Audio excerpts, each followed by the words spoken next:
Hi everybody, welcome to All Games New and Old. I'm David Rodriguez, and today I'm going to be unboxing Eldritch Horror. Now this game's been out for a while. I don't know the exact date off the top of my head, but this was sort of a follow-up to Arkham Horror 2nd Edition. And whereas Arkham Horror had you running around a town, dealing with the bad stuff happening, this is more of a globe-spanning sort of adventure. So it's a bit different in that way.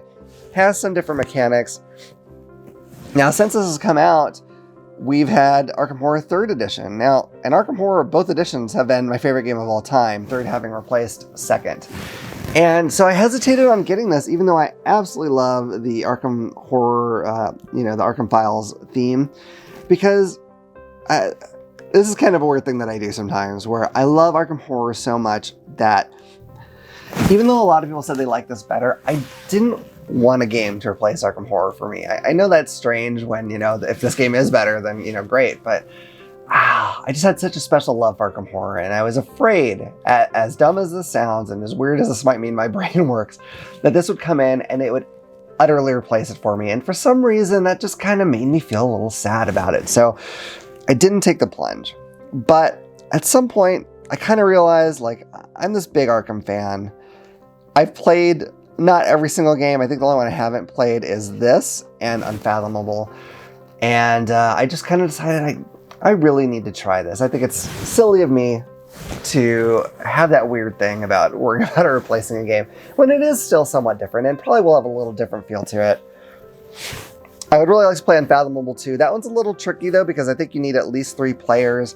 It is not fully cooperative, has a traitor mechanic, and it's a very long game.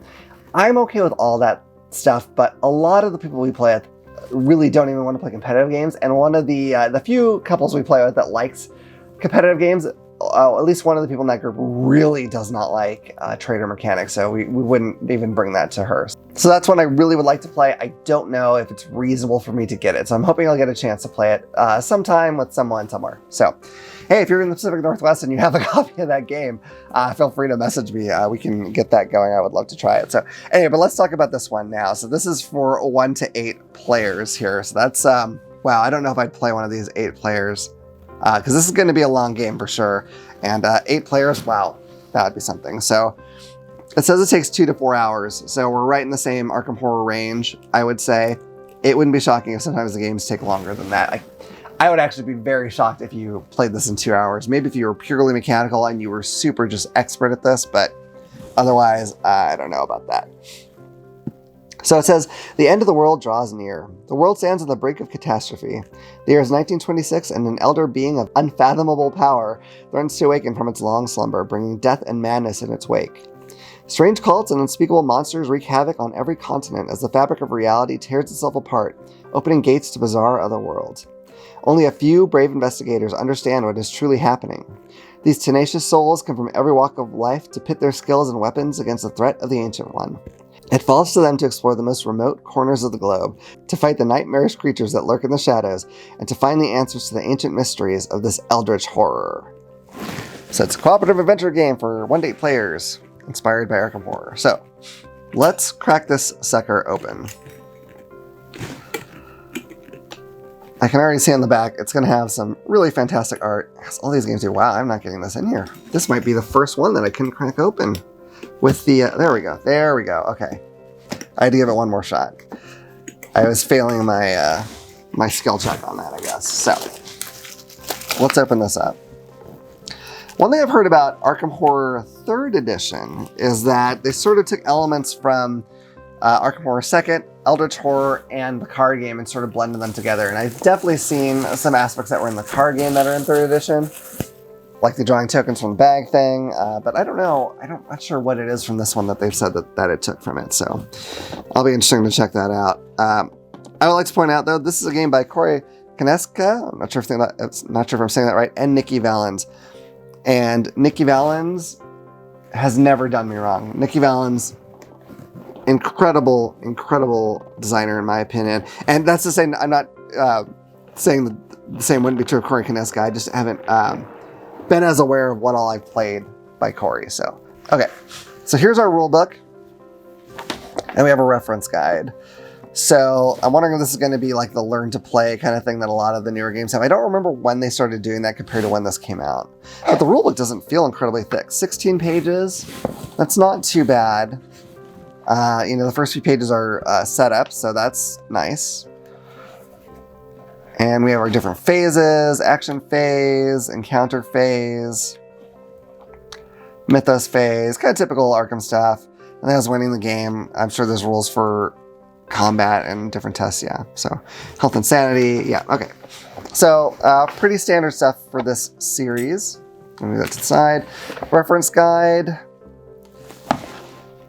has just glossary. It's all like by alphabetical, so that's kind of nice. So if you're unsure of a specific part of the rules, this is a good spot to really get narrowed down on some things. So I like the way Fun's Flight has been doing that the last several years now. So, all right, so here is our collection of tokens and characters. I'm excited to dig into this. I recognize some of these characters right away. I've probably seen them all, but some of them I recognize more readily than others.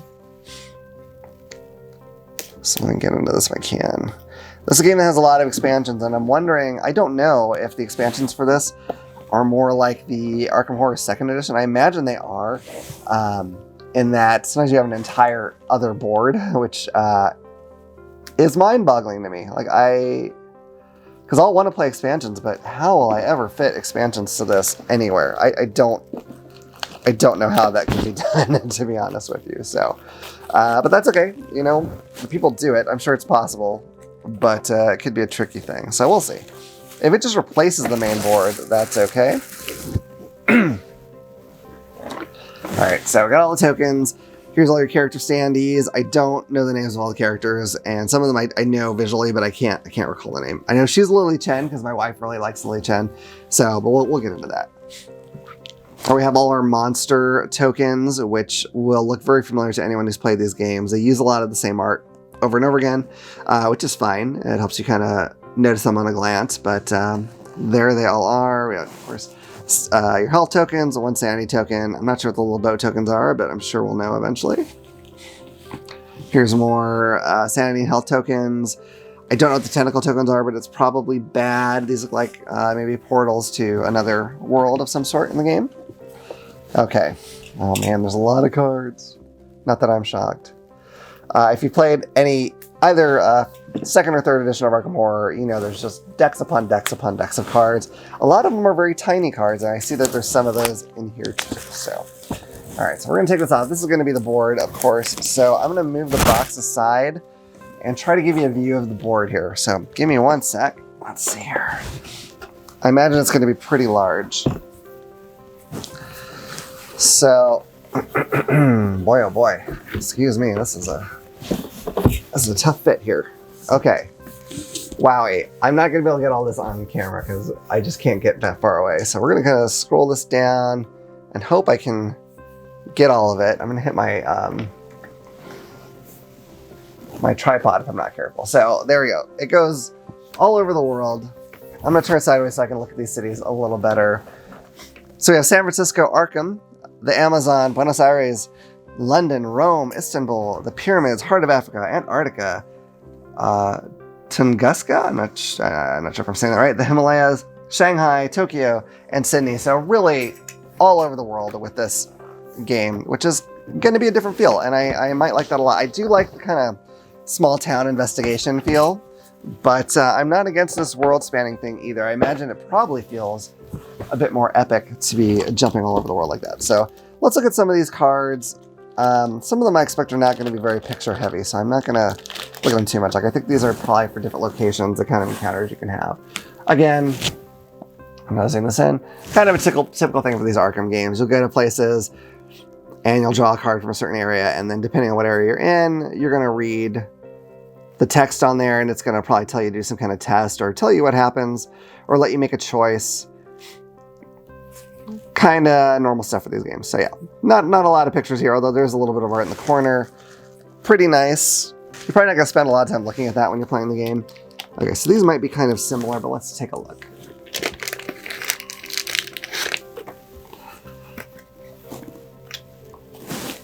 So these look like they might be event cards. I'm not sure. Usually these games will have some kind of event that'll happen. on occasion, and oftentimes that'll be something bad that affects the whole game. But here's more city cards, but it could be something different as well. So, all right, interesting stuff. Okay, so yeah, and I don't want to read those because I don't want to spoil anything for myself or for anyone watching. Here we have our tiny cards. Boy, they like these tiny cards. I don't mind them. I understand you just got to save space, but wow, they're tiny. I remember with Arkham Horror 2nd Edition, we were playing on a decent size dining room table, and it took up every little bit of that table. It was, and we had to like cramp stuff in. So these are going to be a lot of items. A lightning gun, that's crazy. Grotesque Satchel, Rubia Verlier. I'm going to be saying some Cthulhu names that I don't know what the proper pronunciation is, and I don't know if anyone really does, so, you know, that's just how it's going to be. So a lot of items here. King James Bible, charter flight. I remember there's something with debts in this game. You can get debt, which is interesting. Internal injury, leg injury, so you can get some, you know, injuries that affect you through the whole thing. Probably blessing of Isis. So all kinds of cool effects you can have on your characters and items for them, which is great. Always fun to get some cool items. A little less fun to get cursed, but you know, it creates the story that you're in. So I can't complain about that overall. These games usually are pretty hard to win. I can't remember. I think we're maybe like at about 25% win rate with Arkham Horror 3rd Edition. Arkham Horror 2nd, we actually did pretty well, but it was always by the skin of our teeth. So this is just dice and standees. I'm not going to pull these out. The dice aren't anything special. They look fine, though. They're black and white. Let's look at some of our great old ones here. But yeah, these games are hard, and they're supposed to be. I mean, I feel like that's really in keeping with the mythos. Like, you shouldn't be, you know, punching Cthulhu and knocking him out. That's just not how it goes. It is supposed to be difficult. It is supposed to pound you down and be, you know, terrifying in that way. And I can see some people not liking that, but as long as I know that that's what is going in, which I do with these, I like that just fine. So you have Azathoth, Yog-Sothoth, Shub-Niggurath, and Cthulhu. So those are your great ones for here. And then here's our investigators you can be. We have Akachi Onyele. I think I have her in Mansions of Madness. I don't know if I have her in the other games yet, but she's pretty cool. Charlie Kane. I really like using him in Mansions of Madness. I don't remember exactly what his ability is, but it's really good in there. And it's fun. I'll kind of play him like, you know, trying to make sure everything he does is for the sake of trying to get votes. So, I don't know if that's the best strategy, but it is something I do. So it does very low health, but high sanity in here. So that's fine. Diana Stanley, I know I have her in Mansions of Madness. I've definitely played as her before. I don't remember her deal, but I think she was pretty good. Jacqueline Fine, her I'm less familiar with, but that's okay. Jim Culver, the musician. Leo Anderson, the expedition leader. I could see where that would be kind of important for a world-spanning sort of thing. Lily Chen, again, that's the one that my wife really tends to like to play when she's available, so. Very good, martial artist, pretty neat. Lola Hayes, the actress. I was thinking she looked very dramatic in her picture, but I wasn't sure what the deal is, so that makes sense. She's an actress. Mark Harrigan, the soldier. Norman Withers, the astronomer. Silas Marsh, the sailor. And Trish Scarborough, the spy. So all pretty cool, intriguing looking characters in what will undoubtedly be an exciting game for me. But that's pretty much it. That's all the components. I didn't want to look at every single card because that's a lot. And I don't know how exciting that would actually be to watch. So anyway, but that's it. That's Eldritch Horror. My luck, because this has been out for a while, I'm going to just bought this and then in like a few months they're going to announce a second edition. But whatever. You know what I mean? I've got it. It's fine. So that's Eldritch Horror. I hope you've enjoyed this video. If you have, please hit like and subscribe and click the little bell icon so you can know about the next time I put out a video. Otherwise, I look forward to seeing you all around the table again at All Games New and Old. Bye.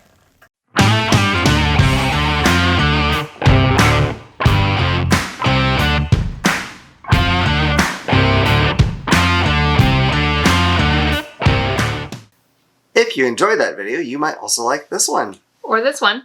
Either way, if you could click this button to subscribe so you can see more of our stuff when it comes out. We'll see you around the table. Bye. Bye.